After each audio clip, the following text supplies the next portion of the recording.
Hello friends, हमने first video में capital budgeting की कितनी मेथड्स है और सब मेथड का इक्वेशन कौन सा लगेगा तो वो हमने डिस्कशन किया है। तो आज हम उसका एक एग्जांपल सॉल्व आउट करेंगे। तो sum number 7, Hanish limited has investment of ₹3,20,000 with the following expected net cash flow that is after tax and before depreciation is given, 10 year information is given and net cash flow is given using 10% discount as a cost of capital, rate of discount determining the following. First, payback period method find out करना है। Second, net present value find out करना है। और third, profitability index find out करना है। ₹1 present value is given at 10% discount। ₹1 का आपको कितना मिलेगा? 0.909। सेकंड ईयर में कितना? 0.826। तो ऐसे आपको डिस्काउंट फैक्टर दिया है।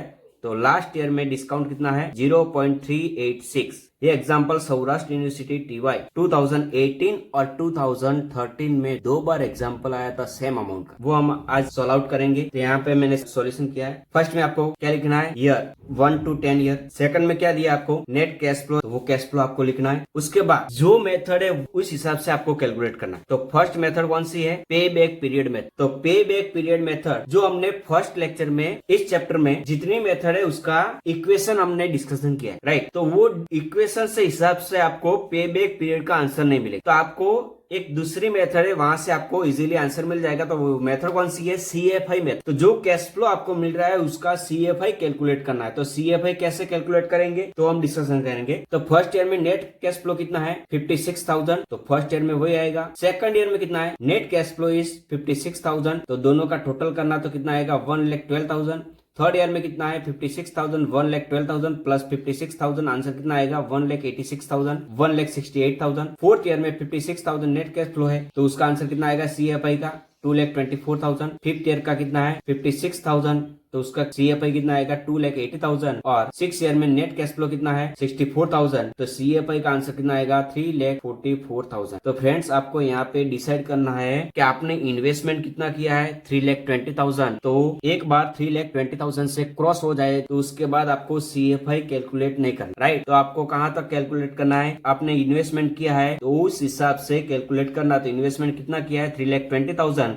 तो उससे एक स्टेप आगे का एक बार कैलकुलेट करना है, ज्यादा आपको कैलकुलेट करने की जरूरत नहीं, राइट। आपने इन्वेस्टमेंट कितना किया है? 3,20,000। और वो 3,20,000 आपको कितने टाइम में रिटर्न मिलेगा तो वो आपको फाइंड आउट करना। तो जो इन्वेस्टमेंट आपने किया है वो कितने टाइम में मिलेगा तो हम सॉल्यूशन करेंगे। तो CFI मेथड से आपको कैलकुलेट, राइट। तो 3,20,000 CFI कॉलम में आपको फाइंड आउट करना है। 2,80,000 और 3,44,000 के बीच में 3,20,000 आएगा। तो वो 3,20,000 कब मिलेगा? तो 5 ईयर तो कंप्लीट है, 2,80,000, लेकिन अभी तक 40,000 आपको नहीं मिला है, तो वो आपको कैलकुलेट करना है। तो 5 ईयर तो कंप्लीट आपको रिटर्न मिलेगा ही।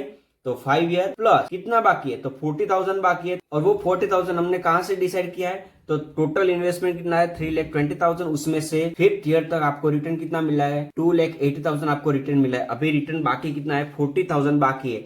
3,20,000 माइनस 2,80,000, तो 40,000 आपको रिटर्न बाकी है। लेकिन 6 ईयर में आपको रिटर्न कितना मिलेगा? 64,000 रिटर्न मिलेगा। वो आपको फुल्ली रिटर्न आपको नहीं चाहिए, आपको परफेक्टली अमाउंट चाहिए 3,20,000, राइट। जो फुल्ली अमाउंट आप रिसीव करेंगे तो आंसर कितना आएगा? 3,44,000 आएगा। तो वो आपको जरूरत नहीं है। आपने जितना इन्वेस्टमेंट किया है वो आपको इन्वेस्टमेंट कितने टाइम में रिटर्न मिलेगा वो आपको फाइंड आउट करना है, राइट। तो 5 साल तो फिक्स है। उसके बाद 6 साल में कितना टाइम लगेगा? तो 3,20,000 टोटल कॉस्ट माइनस कितना मिलेगा?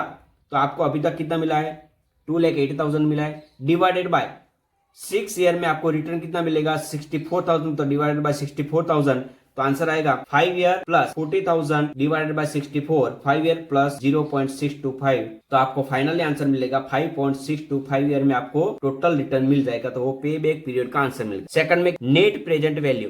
तो नेट प्रेजेंट वैल्यू जब भी आपको फाइंड आउट करना तो उसके लिए डिस्काउंट फैक्टर चाहिए, और discount factor is given in the example first year to 10 year. First year का डिस्काउंट फैक्टर कितना है? 0.909, 0.826। वो डिस्काउंट फैक्टर आपको कैश फ्लो के साथ आपको मल्टीपल करना है। तो नेट प्रेजेंट वैल्यू आपको मिल जाएगी। Net present value is equal to fifth column is equal to second column multiple by fourth column.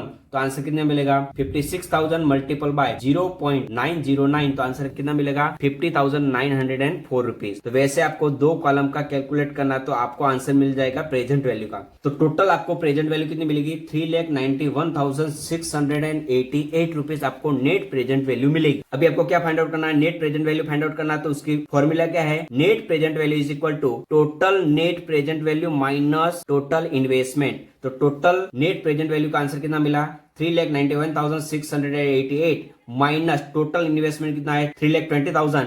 तो माइनस करेंगे नेट प्रेजेंट वैल्यू का आंसर मिलेगा 71,688 रुपीज। थर्ड में प्रॉफिटेबिलिटी इंडेक्स आपको फाइंड आउट करना है। तो उसका फॉर्मूला क्या है, नेट प्रेजेंट वैल्यू का जो फॉर्मूला है उसमें क्या है, total net present value minus total investment है। तो यहां से जो माइनस है तो वो आपको क्या करना है, डिवाइड में करना है। तो आपको प्रॉफिटेबिलिटी इंडेक्स आपको मिल जाएगा। तो profitability index is equal to total net present value divided by total investment. दोनों की फॉर्मूला सेम ही है, राइट। यहाँ पे माइनस किया तो यहाँ पे क्या किया है, डिवाइड किया है। तो 3,91,688 डिवाइडेड बाय 3,20,000। तो प्रॉफिटेबिलिटी इंडेक्स का आंसर मिलेगा 1.22। तो फ्रेंड्स, ये वीडियो अच्छा लगा तो वीडियो को लाइक करें, शेयर करें और चैनल को सब्सक्राइब करें।